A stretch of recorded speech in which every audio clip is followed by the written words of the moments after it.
Sector industries ఉన్నాయి. కొన్ని industries ఏమో గొప్పగా నడుస్తూ ఉన్నాయి,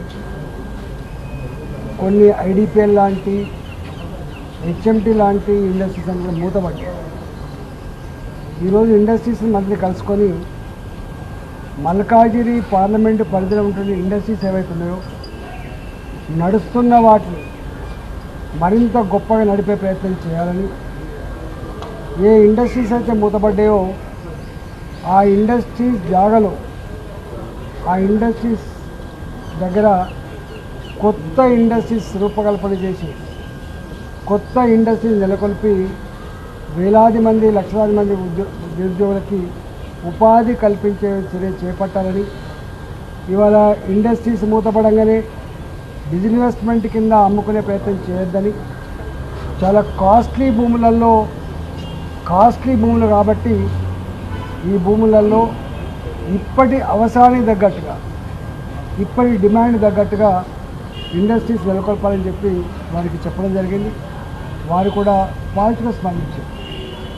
మల్కాజిగిరి పార్లమెంట్ పరిధిలో జీడిమెట్ల ఇండస్ట్రియల్ ఎస్టేట్స్ కానీ, చెర్లపల్లి ఇండస్ట్రియల్ ఎస్టేట్ కానీ, ఉప్పల్ ఇండస్ట్రియల్ ఎస్టేట్, ఆచారం ఇండస్ట్రియల్ ఎస్టేట్ కానీ అనేక రకాల ఇండస్ట్రీస్ నిలయం ఇవాళ మల్కాజిగిరి పార్లమెంట్ కాబట్టి ఆ సాంప్రదాయాన్ని ఆ ఒరవడిని ఇవాళ మరింత గొప్ప కొనసాగించాలంటే ప్రభుత్వ పరంగా కనుక ప్రోత్సాహం ఉంటే ఇవాళ గొప్పగా ఎదిగేటువంటి ఆస్కారం ఉంటుంది. తెలంగాణ రాష్ట్రంలో కరెంటుకు కొదవలేదు, నీళ్లకు కొదవలేదు, మ్యాన్ పవర్కి కొదవలేదు, ల్యాండ్స్ కొదవలేదు. కాబట్టి ఇక్కడ అనువైన ప్రాంతం అని వారు చెప్పినప్పుడు వారు కూడా కుమారస్వామి గారు తెలంగాణ పట్ల మరీ ముఖ్యంగా హైదరాబాద్ పట్ల సంపూర్ణమైన అవగాహన ఉంటుంది కాబట్టి వారు పాజిటివ్గా స్పందించడం జరిగింది. రెండవది, మల్కాజిగిరి పార్లమెంట్ పరిధి న్యూలీ ఎక్స్పాండెడ్ సిటీ కాబట్టి ఇక్కడ సిమెంట్ రోడ్ లేక, డ్రైనేజ్ వ్యవస్థ సక్రమంగా లేక ఇవాళ అనేక చెరువులు కుంటలు దుర్గంధపూరితంగా మారిపోయింది. గుర్రపు డెక్కతో, డ్రైనేజ్ వాటర్తో ఇవాళ బోర్లు బావులు కలుషితమైపోయింది. సాయంత్రం అయిందంటే దోమలతో కంపు వాసనతో అక్కడి ప్రజానీకమంతా కూడా నివసించడానికి యోగ్యంగా లేదు.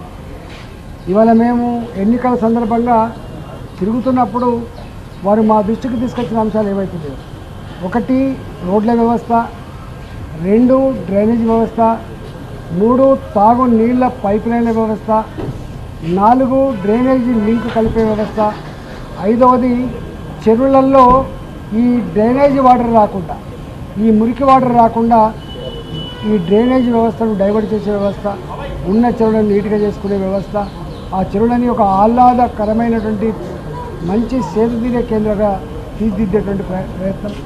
అదేవిధంగా పార్కులు ఏవైతున్నాయో ఈ పార్కులు గొప్ప నిర్మాణం చేయాలనేటువంటి వ్యవస్థ.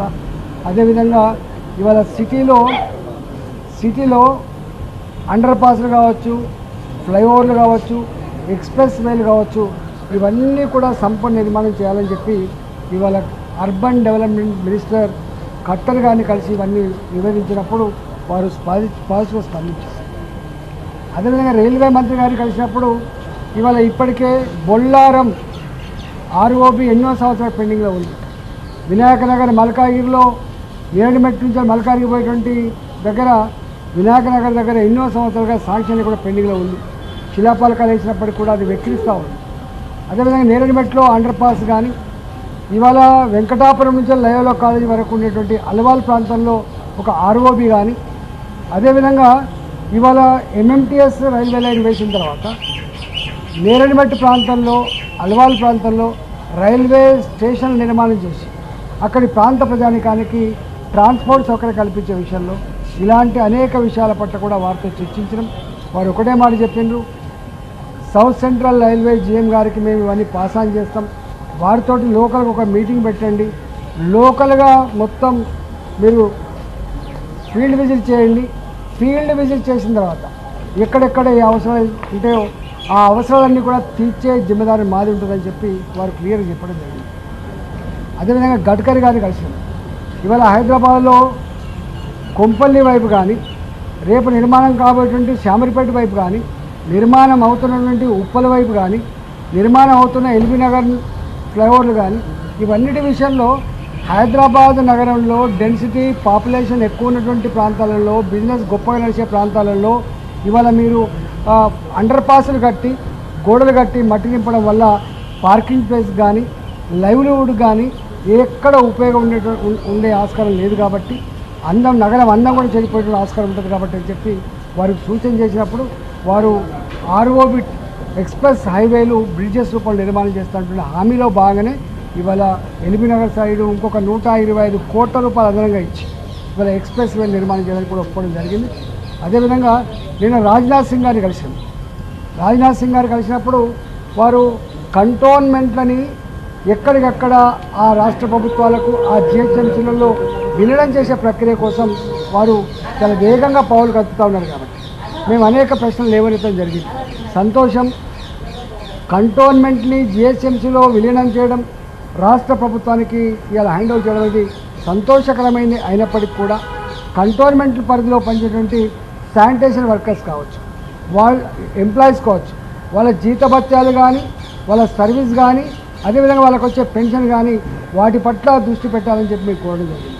అదేవిధంగా ఈ కంటోన్మెంట్ భూములలో కావచ్చు, ఎయిర్ ఫోర్స్ భూములలో కావచ్చు 100 సంవత్సరాలుగా 80 సంవత్సరాలుగా ఎవరైతే ఇల్లు కట్టుకుంటున్నారో వాళ్ళందరూ కూడా రైట్స్ కల్పించే విషయంలో ఒక నిర్ణయం తీసుకోవాలి.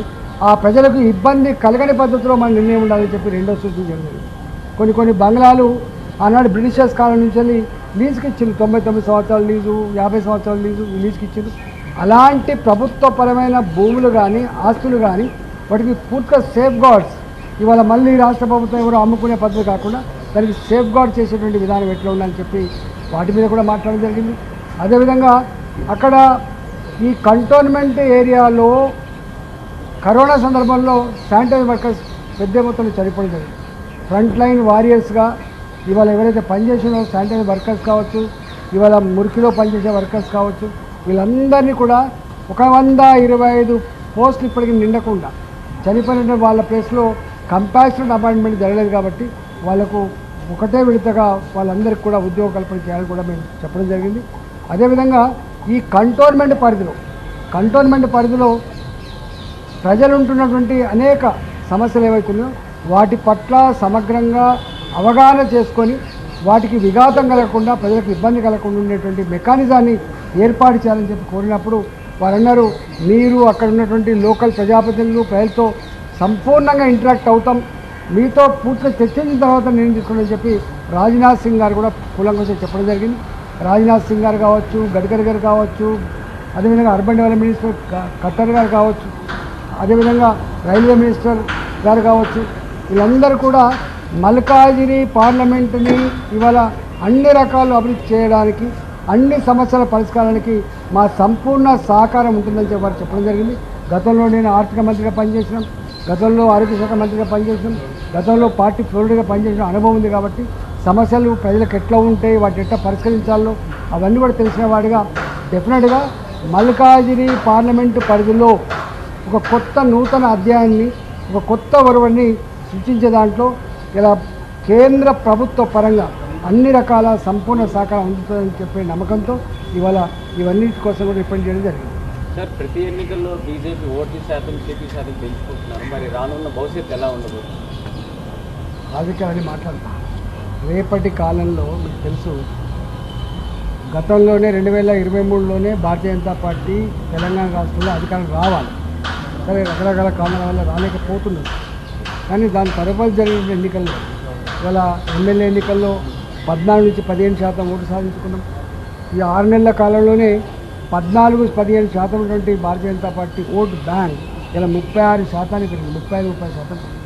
మొత్తం దేశంలో అత్యధికంగా ఓటు షేర్ సాధించుకున్నది ఈ మొత్తం పార్లమెంట్ ఎన్నికల్లో 29 రాష్ట్రాల్లో కేంద్ర ప్రాంతాల్లో ఎక్కడ రానంత గొప్ప ఓటు షేరింగ్ ఈసారి భారతీయ జనతా పార్టీకి వచ్చింది. ఇది దేనికి సంకేతం అంటే రేపటి సర్పంచ్ ఎన్నికలు కావచ్చు, మండల పరిషత్ ఎన్నికలు కావచ్చు, జిల్లా పరిషత్ ఎన్నికలు కావచ్చు, లేదా రేపు ఏ ఎన్నికలు వచ్చినప్పటికీ కూడా ఇవాళ ఎమ్మెల్యే ఎన్నికలు, ఎంపీ ఎన్నికలు ఎట్లా కొట్టాడినామో రేపు మున్సిపాలిటీ ఎన్నికలు అట్లే కొట్టాడతాం, రేపు జిహెచ్ఎంసీ ఎన్నికలు అట్లే కొట్టాడతాం, లోకల్ బాడీ ఎన్నికలు కూడా అట్లే కొట్టాడతాం గ్రామాల్లో. కాబట్టి రాబోయే కాలంలో ఎప్పుడు ఎన్నికలు జరిగినా కూడా రాష్ట్రంలో తెలంగాణ రాష్ట్రంలో ఏర్పడబోయే ప్రభుత్వం భాజపా ఇవాళ సంపూర్ణంగా బీజేపీ ప్రభుత్వం ఏర్పడింది. సార్, ఒక పార్టీని నమ్ముకున్న వ్యక్తులు ఇంకో పార్టీలో చేరడం ఏ విధంగా చూస్తారు?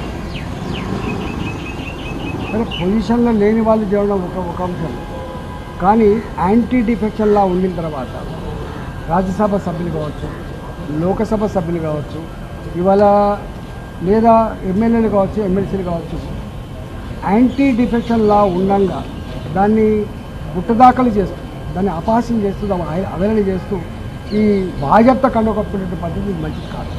కేసీఆర్ గారు గతంలో వారు కూడా చేసింది ఇదే పని, కానీ వారు 18 మంది ఎమ్మెల్యేలు ఉంటే 2/3 ఎమ్మెల్యేలు చేతికొచ్చేంత వరకు బయటికి తెలియలేదు. లోపల మాట్లాడుకున్నాడు, మాట ముచ్చట అయిపోయింది, కానీ వాళ్ళు ఎవరు జైలు కాలేదు. కానీ 12 మంది సంపూర్ణ వచ్చినట్టు చేయలేదు. కానీ ఇక్కడ కాంగ్రెస్ పార్టీ 39 మంది ఎమ్మెల్యేలు ఉన్నటువంటి టీఆర్ఎస్ పార్టీలో 26 మంది వస్తేనే ఇవాళ యాంటీ డిఫెక్షన్లా అట్రాక్ట్ కాదు. కానీ ఏ ఎమ్మెల్యేకి ఆ ఎమ్మెల్యేని కనుగప్పి ఇప్పటికే 5 మందిలో 6 మంది తీసుకున్నారు. అంటే బరిదగించిన పని అన్నట్టు. చట్టం ఏం చేస్తుంది?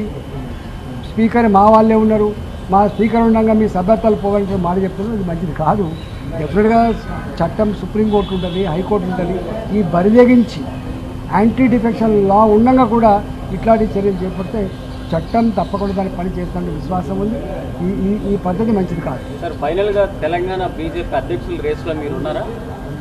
మా పార్టీ గట్లా నేనున్నానా ఇంకో ఆయన ఉన్నానంటే మా పార్టీ ఎవరిని ఎప్పుడు ఎక్కడ పెట్టానో, ఏ హోదా కల్పించాలి,